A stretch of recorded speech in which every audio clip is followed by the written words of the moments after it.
السلام عليكم ورحمة الله وبركاته. الله يمسيكم بالخير ومبارك عليكم الشهر الكريم. أسأل الله عز وجل أن يجعلني وإياكم من المقبولين. من الأشياء اللي تجعل عبادتنا مختلفة استشعار روح الوداع عند أداء العبادة.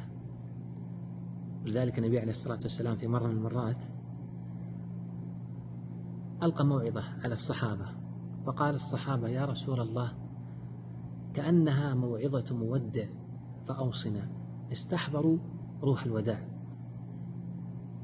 والنبي عليه الصلاة والسلام في حجة الوداع استحضر روح الوداع، فقال للصحابة: خذوا عني مناسككم لعلي لا ألقاكم بعد عامي هذا.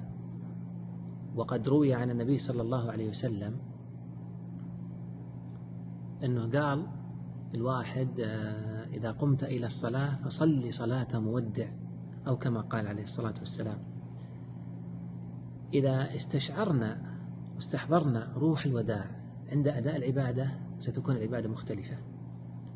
صلاتنا بتكون غير، وحجنا بيكون غير، وعمرتنا بتكون غير، ورمضان واستغلال رمضان بيكون غير، بشكل مختلف.